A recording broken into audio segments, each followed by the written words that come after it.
अस्सलाम वालेकुम स्टूडेंट्स। आज हमारा मॉडर्न ऐसे जो है वो नंबर 8 है। आप ये ज़हन में रखें कि नंबर 7 और 8 दोनों मॉडर्न एसेस जो हैं ये दोनों का जो नेचर है वो एक जैसी है, क्योंकि नंबर 7 जो था वो भी राइटर ने अपने ग्रैंडफादर के करैक्टर के हवाले से जिक्र किया। नंबर 8 जो है इसमें भी जो राइटर है वो स्टीफन लीकॉक है, जो बेसिकली एक फ़नी राइटर कहलाया जाता है। तो उसने माई टेलर जो है अपने टेलर के बारे में एक्सप्लेन करने की कोशिश की और उसके करैक्टर को ही एक्सप्लेन किया। दोनों ऐसे का एक ही जैसा अंदाज़ है। मुख्तसर सा इसका तारुफ है, उसके बाद हम इसके एमसीक्यू जो है वो समझेंगे।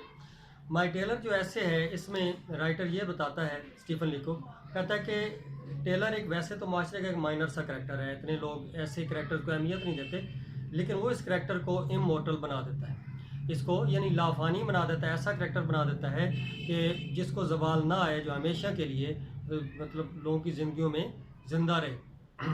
वो बताता है कि टेलर जो है एक ऐसा पोलाइट और ऐसा ज़बरदस्त करैक्टर कि उससे तकरीबन गुज़श्ता 30 ईयर से मेरे रिलेशन थे और मैं हमेशा उसी से अपने जो है क्लोथ वगैरह जो है वो स्टिच करवाता।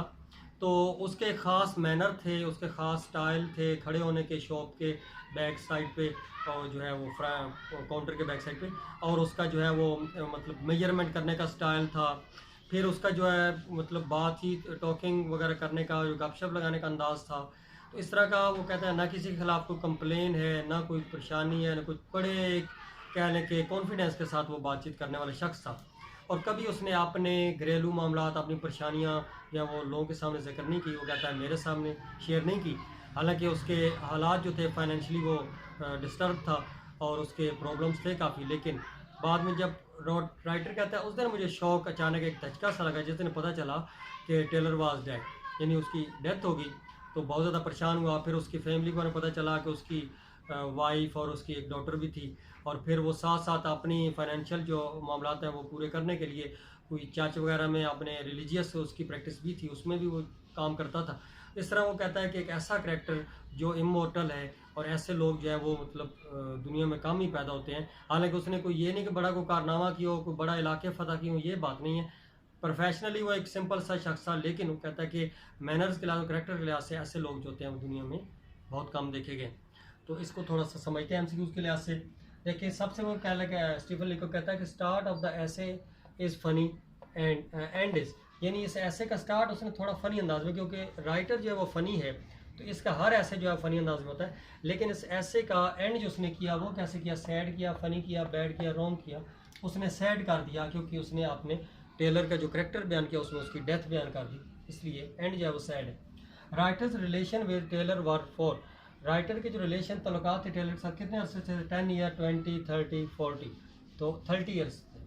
ही डिस्क्राइब हिज करेक्टर एज, उसने उसके किरदार को बयान किया फ़नी अंदाज में, ह्यूमरस अंदाज में, रॉन्ग या इमोर्टल, उसने उसके करेक्टर को इमोर्टल कर दिया, लाफानी कर दिया। The tailor's dash never change, tailor का कौन सी चीज़ कभी चेंज नहीं हुई, माइंड उसका, फेस उसका, हाउस उसका, स्टाइल उसका, जो स्टाइल है अपनी कस्टमर को डील करने का, वो कभी चेंज नहीं हुआ।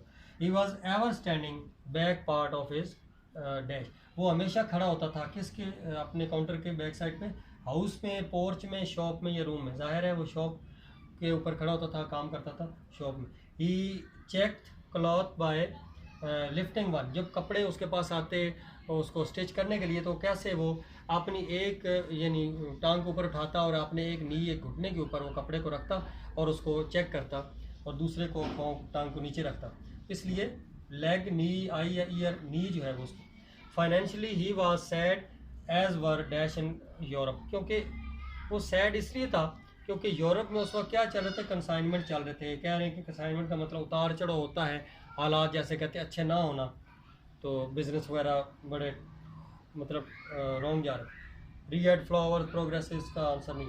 He had also daughter and dash, उसकी एक बेटी थी और फादर थे उसके, मदर थी, वाइफ थी, या ब्रदर और उसकी वाइफ थी। तो इस लिहाज से ये बड़ा आसान सा टॉपिक है, आप इसको समझे मज़ीद, और उम्मीद है कि इससे आपके बेसिक जो कंसेप्ट क्लियर हो जाएंगे। अल्लाह।